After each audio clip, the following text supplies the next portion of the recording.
Hello everyone, how are we all doing today? Welcome to Thailand. Yes, I'm back over here again.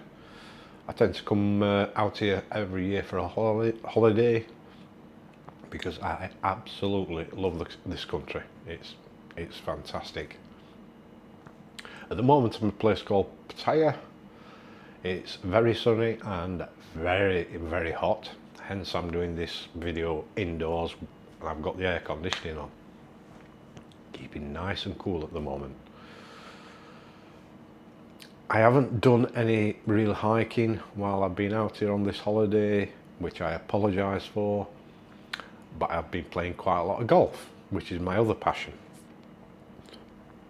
Now, if you want a different golfing destination, I can highly recommend Thailand. There's hundreds of golf courses. They're very good value for money and you get looked after superbly well at these golf courses.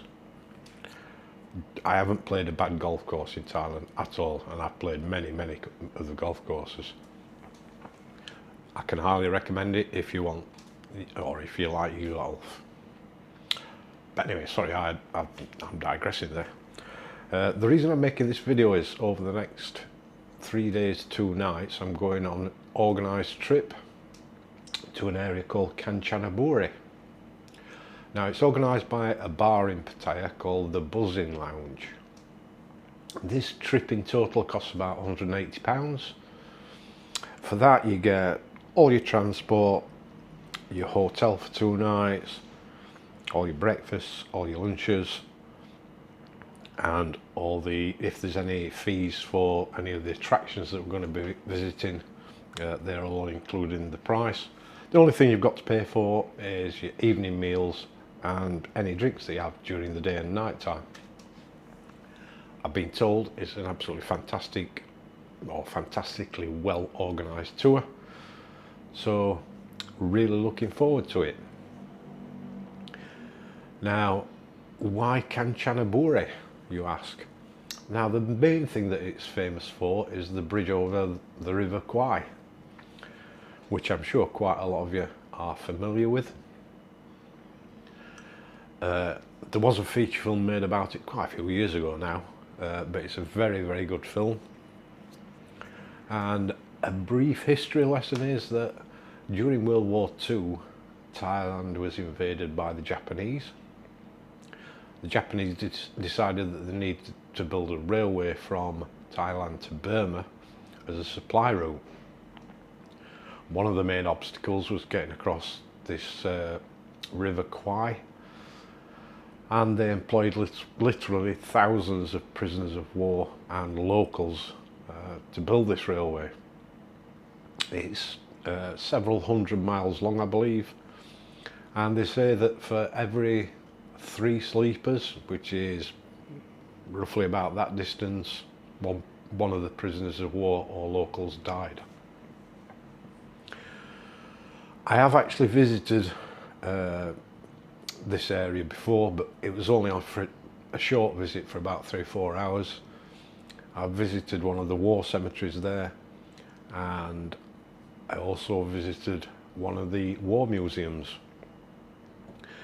which I think we'll be doing tomorrow when we get there.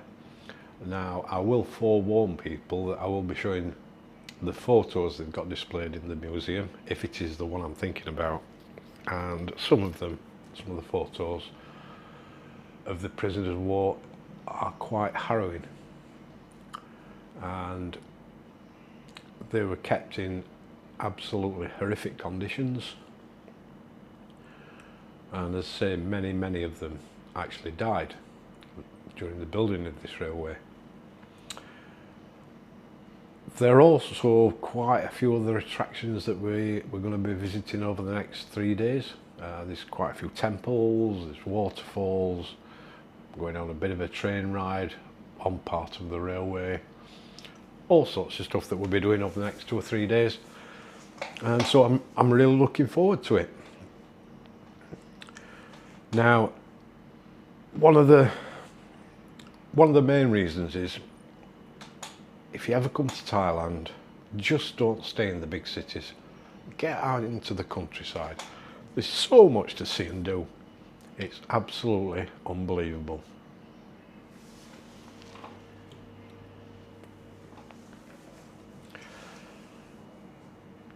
Yeah, as I say, get out of the cities. There's so much to see and do.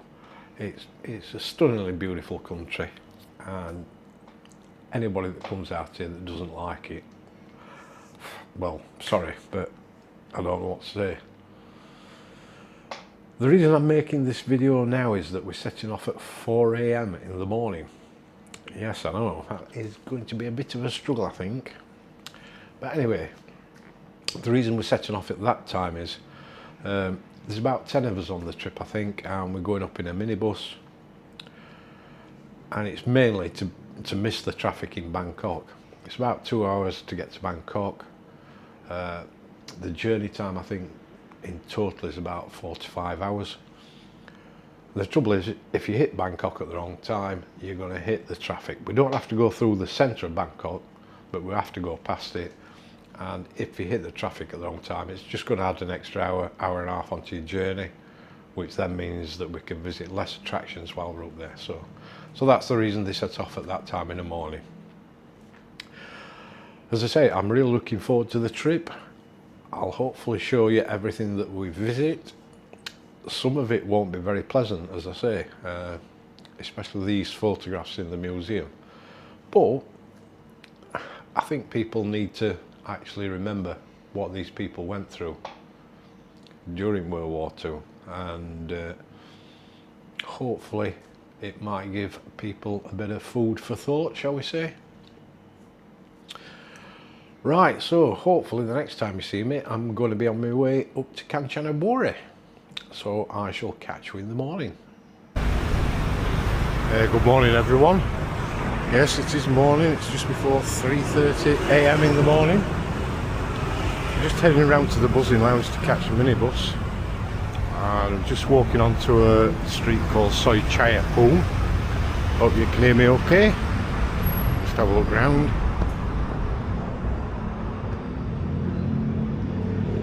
This is Soi Chaya Pool. The buzzing lounge, it's, I don't know if you can see my finger, it's only just about down there, it's only about 50 yards away. Some of the bars and clubs are still going strong at this time in the morning, and some of them don't like you filming, so I'm not going to take the camera, or I'm not going to record while I'm going down to the buzzing lounge. Right, so we're just over 2 hours into the journey, and we've had a little pit stop. It's like a little service area. We've got petrol pumps and what have you. Quite a few little shops. We stopped in the 7-Eleven, managed to grab a coffee and a ham and cheese toastie for my breakfast. Stopping here for about 20 to 30 minutes, and there are toilets here and everything. There's a Cafe Amazon up there. Unfortunately, it's not open yet. And as you can see, the sun's just about coming up. Right, everyone, so we've arrived at this, it's the Kanchanaburi War Cemetery from the Second World War. There are just over, or just under 7,000 grave markers here, mainly British, Australians and Dutch. Apparently there is the grave of one female who was a UK nurse that came out here to look after the prisoners of war, but unfortunately she contracted malaria. Now, out of respect, I'm not going to talk while I'm walking through the cemetery. Just have a look round and see what it is.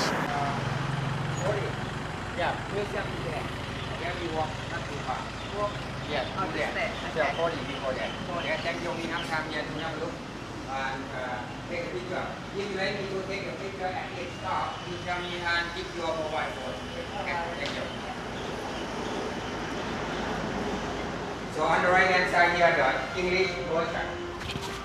Over there, Thai language. And the last two sections, the Dutch people, Australia people. Yeah, on the right hand side, what British.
Right, so we spent about 20 to 30 minutes here at the War Cemetery.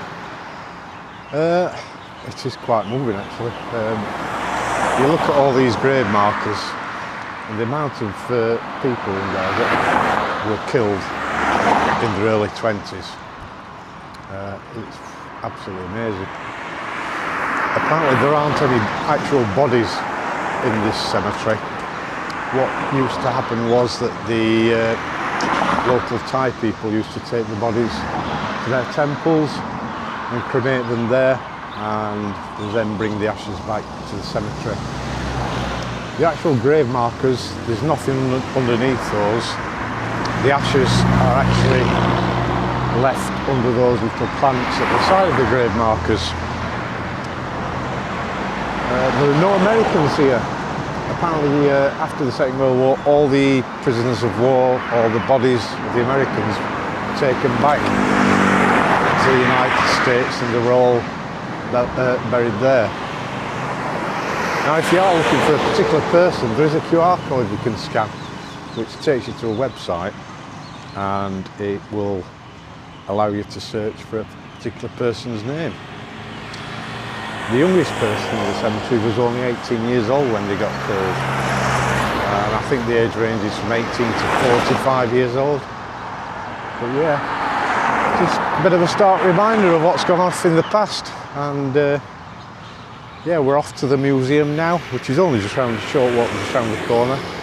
I understand you're not allowed to film in the museum, i.e. video record, but you can take photos. So we'll see about that when we get there.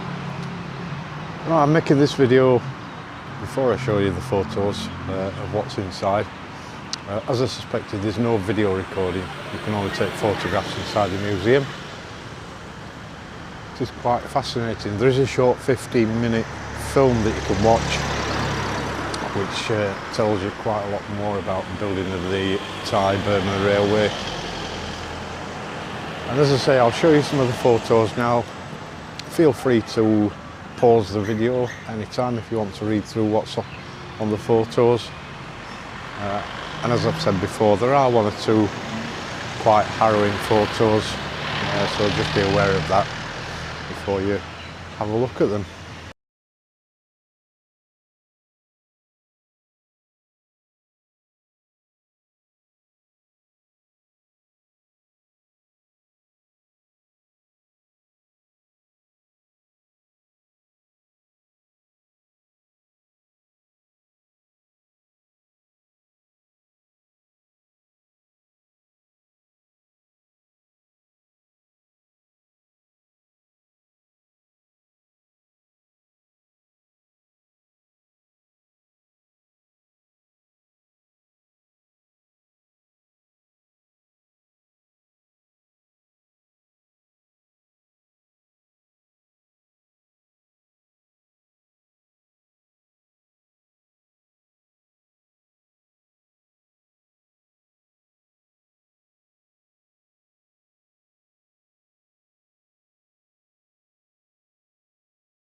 Right everyone, so this is the famous bridge over the River Kwai. Our guide, she tells me that the rounded arches are part of the original bridge, but the square arches in the middle, they've been reconstructed. Apparently the bridge was bombed 3 or 4 times and destroyed by the Allies, but there is still a working railway. So let's have a walk across and see what we can see. This is just a map of the Burma-Thai railway. Apparently it's 415 kilometres long.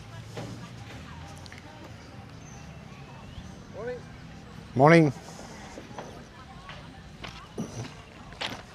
You can walk across the bridge, as you can see. Hopefully no trains are going to be coming. For those of you that are not aware, Burma is now Myanmar.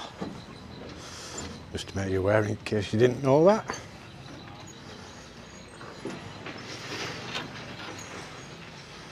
Here we are going across the bridge. Now the name River Kwai. Apparently Kwai means river. So it's river. I didn't know that myself until the lady just told us.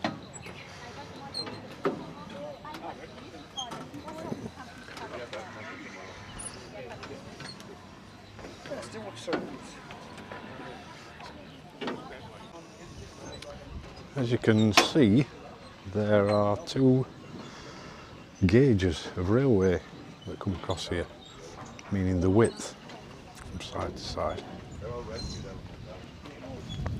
Apparently the smaller one, I understand, is for worker trains who still work on the railway, and obviously then they had to build the larger gauge for more modern passenger trains. I've been across here on the Orient Express, and the train did actually stop on the bridge so that we could all climb off and get photos of it on the bridge.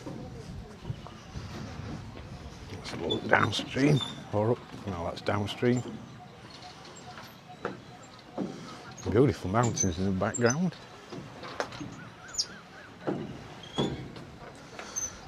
And upstream, quite a lot of restaurants and little knick-knack shops around here for you to buy your souvenirs if you need them.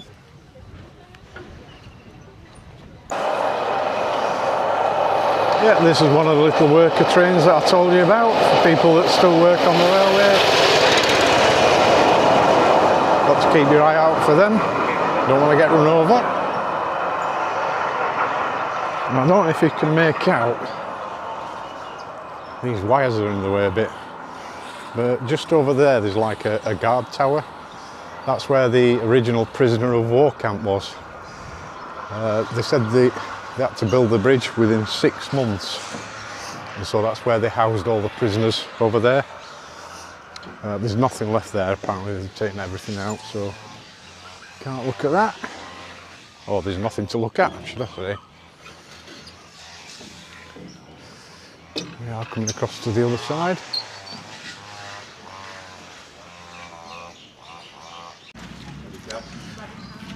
Right, we're now just heading, we've come off the bridge and we're heading down to the river. And we've got a long-tail boat ride up to, I think we call it the Sky Viewpoint or something. Just over there's a temple. Yeah, I can hear them revving the engines up at the long-tail boats. This is going to be fun because we've got some big lads on our trip.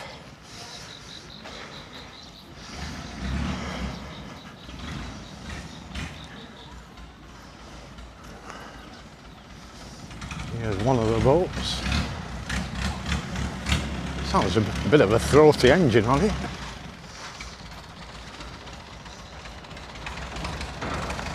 Right, let's see how this goes. Right, so we're off on our long-tail boat ride.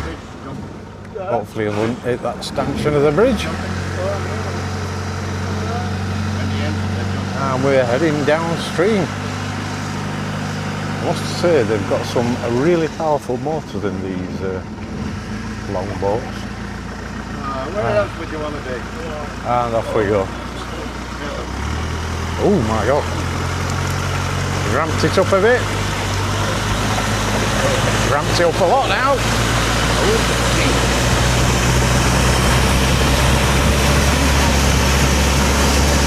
It's certainly not holding back. Oh my god, I don't know what's... I don't know if you can hear me, but I don't know what speed we're doing, but it's going along at a fair old leak. It's about a 10-minute ride, I understand, to get to this skywalk. But yeah, the Thai countryside out here, absolutely beautiful.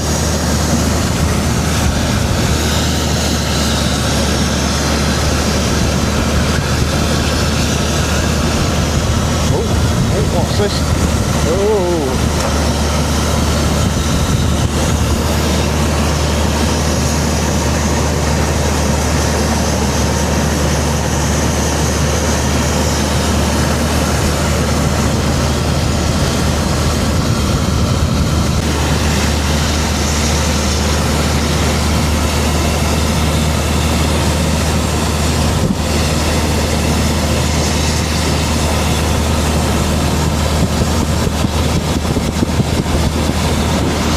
As you can probably see, there are actually quite a few bridges over the River Kwai.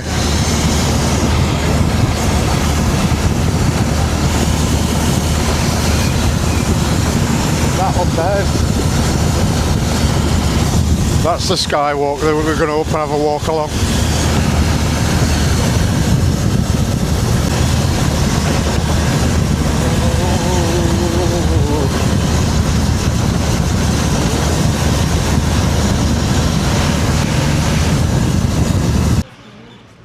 Right, so this is the skywalk. We're going up there. We should get some pretty damn good views from up there. Right, so I've come up onto the skywalk now. Look at these bobby dazzlers that you have to wear. Because it's a glass floor, you have to put slippers on over your shoes. I've come up the stairs, but there is a lift here, so you can take either. Apparently you turn left for the best views. And yeah, there's some fantastic views of the mountains.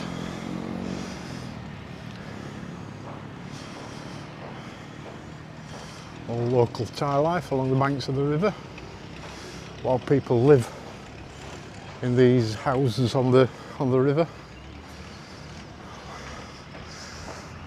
I'll just show you a quick inland view. A few mountains in the background, but just like a little town, so there's not much to see there.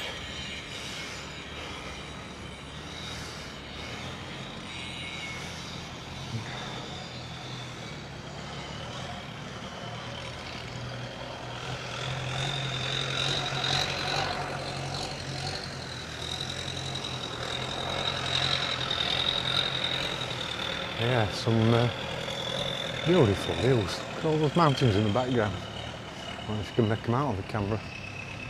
Yeah. Oh, absolutely fantastic. And I don't know if I mentioned, it's absolutely red hot today. Whew.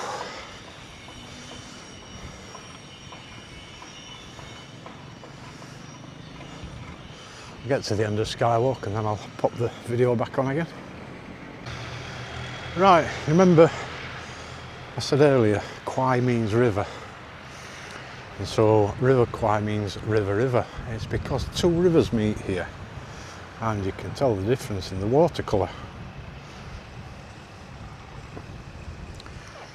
Now the river, the nice clean water, that comes from up near Erawan Falls, where we're heading up to this afternoon. And the dirty brown water from that river, that originates up in the hills of Myanmar. Apparently it's an area where they do a lot of iron ore mining, so that's why the colour of the river is like that. fact, I'm not sure if it comes down that way or if it comes down that way. It looks like the river's flowing that way, so it might come from down that way. Who knows? But either way, beautiful views of mountains. Let's zoom in a little bit if we can.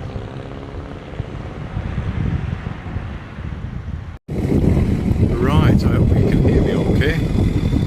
It's obviously better to zoom in on my phone than it is on the action camera that I'm using. Yes, absolutely stunning views around here. All these mountains. This is what I mean about Thailand being beautiful. It's just absolutely stunning.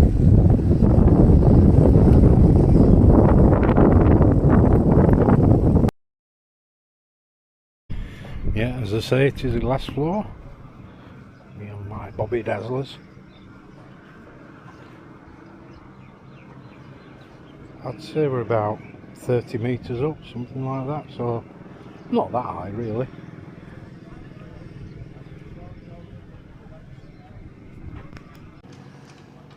Right, so this is our lunch stop. It's, what time is it? It's near 11:30. Been on the go since 4 o'clock this morning, so this is where we're going to be eating. Right, so it's a buffet style meal. We've got loads of choice. We've got rice, 2 different types of rice, we've got black pepper sauce, fried noodle Thai style, fried tofu, sweet and sour sauce, spaghetti and chicken sauce. That one there is pretty spicy. Deep fried wontons. Oh, you know, this That's just sweet and sour, this one. we got some sauteed potatoes, fried pumpkin with egg. Yes, no worries. Yeah. Pineapple curry with chicken. Some little condiments and things. Some sort of vegetarian soup, I think. Oh, I'm going to tuck in and I'll catch you in a bit. Right, so here we are at Erawan Waterfalls. Erawan, by the way, means elephant, so it's elephant waterfalls. It is a national park, so there is an entrance fee. I don't know how much it is, because like I say, it's included in the price of our little trip. But then you have to pay 20 baht, about 50p, and a golf cart takes you up to the start of the walk. So this is what we're doing now. Our guide, she's paid our fee for us, so we will get on a golf cart. Right, so I'm sat on the back of the golf cart, so I can't tell you where we're going, can't show you where we're going, but I'll show you where we've been. Buzzing along with these golf carts. It's about 500 metres, I believe, to the start of the waterfall. The waterfalls themselves, there's apparently 7 levels. Now to get up to level 7, you've got to climb up 1,650 metres. So just over 1.5 kilometres. But it obviously is all uphill. And in this heat, luckily the sun's gone in, but in this heat, it's still very, very warm. So we'll see how we get on. Right, so I've got off the golf cart now, just heading up to the, in fact I'll just show you this little bit of a waterfall behind me. You see that? That's not one of the main waterfalls, just a little bit of a starter, shall we say.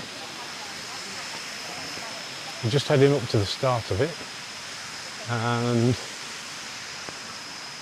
the sun's come out again, so it's going to get hot. Now I've got my baseball cap turned the other way around, not to look cool, It's just to protect the back of my neck because it is getting quite a little bit burnt, shall we say. And here we are at the Erawan waterfall. Now the advice is, well, there's a sign there saying beware of monkeys, don't know what for. The advice is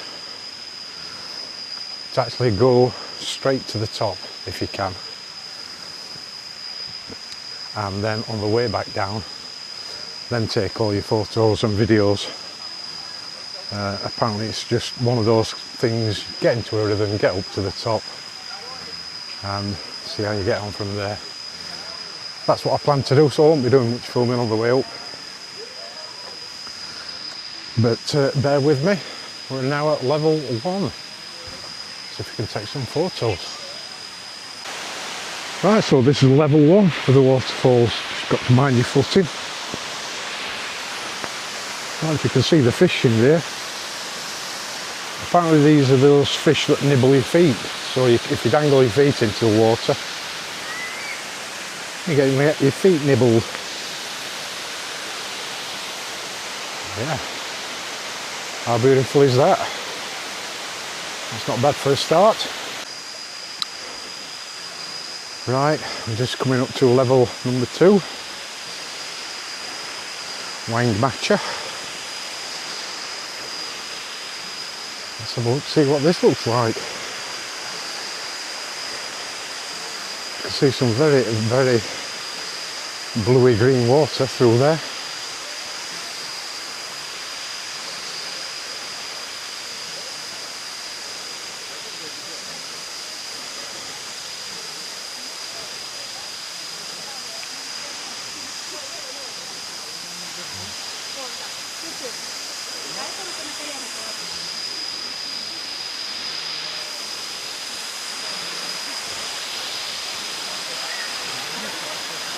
Right, so this is level 2 waterfall again.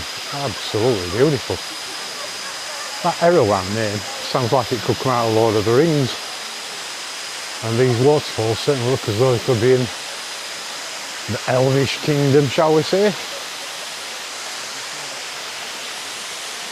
Right, I'm going to stop filming now. I'm going to take the advice and get up to the top. And then I'll take some more videos and photos on the way back down.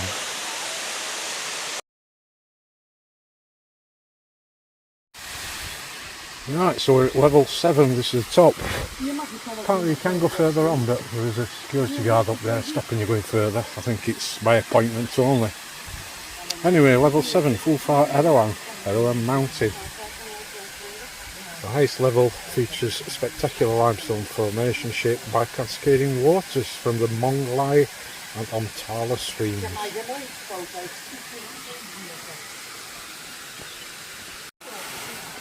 Right, this is the 7th level.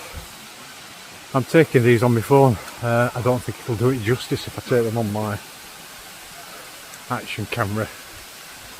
It's absolutely stunning. This is the 7th level. And look at all the fish in the water. I don't know if you can see them. Let's try and zoom in a bit. Loads of fish in the water. I don't know what type of fish they are, but they obviously live up here.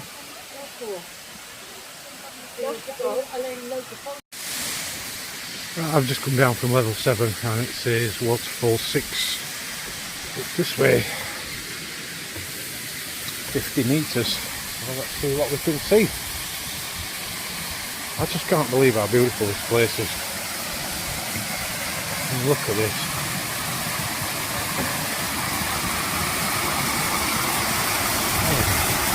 It definitely could feature in the Elvish kingdom of the Lord of the Rings. Let's get to waterfall 6. I have just heard a loud bang of thunder, so I hope that doesn't bode unwell for me. I don't want to have any, well, I'm wet through anyway, but you know what I mean. Oh, this is level 6. Take it back out.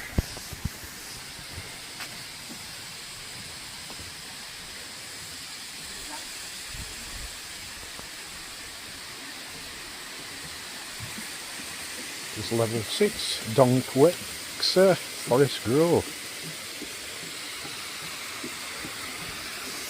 And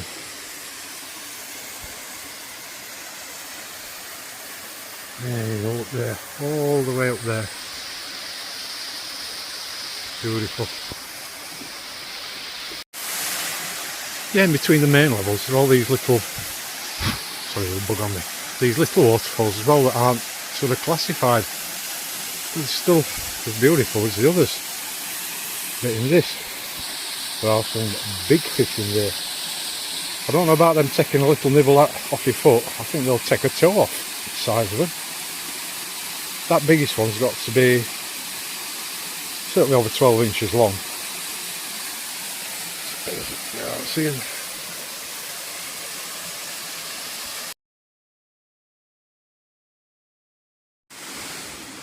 Right, now level 5, Bui Mai Long, never bored. Let's have a look at this. There's some monster fish in here. You can see them from up here. Just got to watch my footing.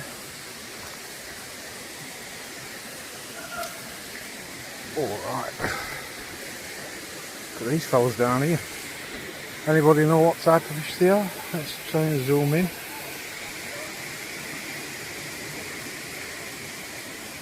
No, I don't know.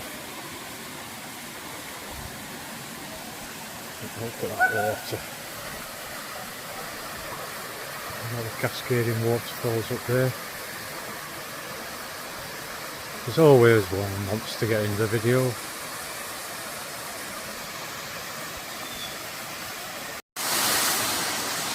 Right, some down at another little waterfall that's not actually classified.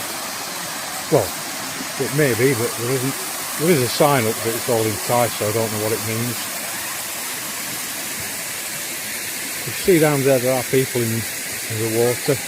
There are certain sections where you can go swimming, but you do have to hire and wear a life jacket if you do that. Oh, there's some butterflies running around there. Sorry about that, yeah. Yeah, I've got to hire a life jacket, and if you want to go all the way to the top, you've got to carry it with you.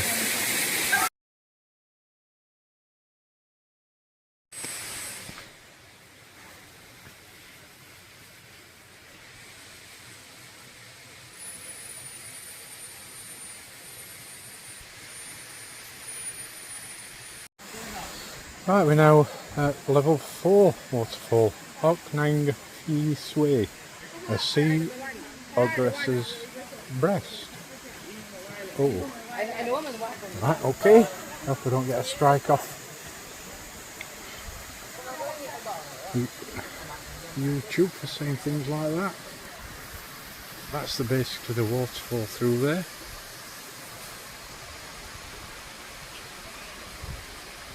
Another beautiful waterfall.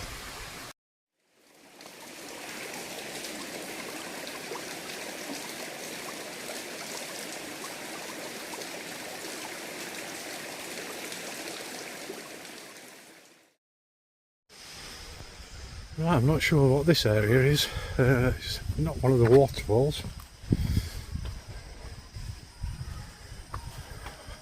Must be a viewpoint of some sort.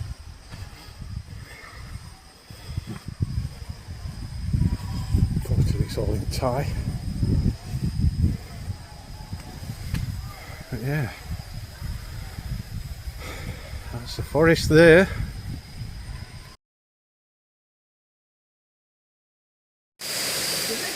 Right, so this is level 3, waterfall Farnham Tok, waterfall cliff.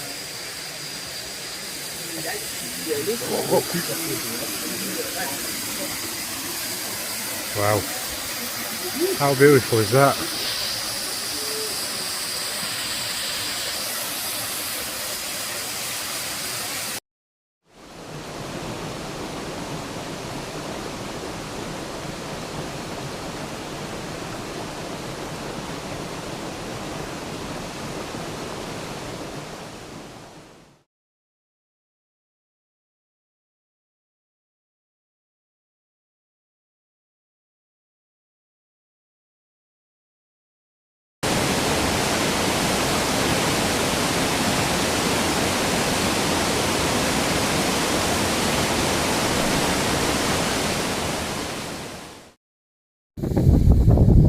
Okay, this is the last stop for today. This is the Srinagarind Dam and Reservoir. Just stopping here for a couple of minutes just to take some photos and have a quick view. Let's have a look over the other side. Looks like it's a hydroelectric reservoir and everything.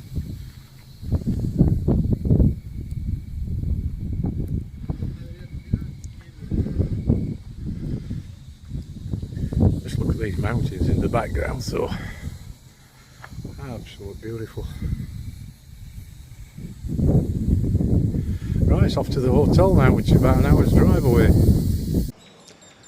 Well, ladies and gents, that's the end of day one of my Kanchanaburi adventure. It's been a long day and we've packed plenty of in, and we've finally arrived at our hotel. That was the River Kwai Lodge. It's only a small little hotel, 10 rooms, but apparently it's very comfortable and very nice. Well, today we started off with the cemetery and everything and the bridge over the River Kwai.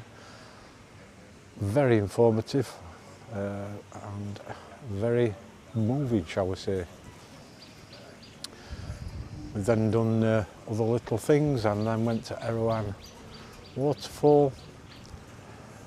Absolutely stunning. That's what I mean about, you've got to get out of the city.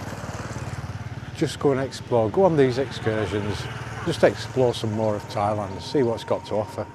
It's an absolutely beautiful country. As I say, I'm having a nice bit of refreshment now, and then in about an hour and a half time we're going into town.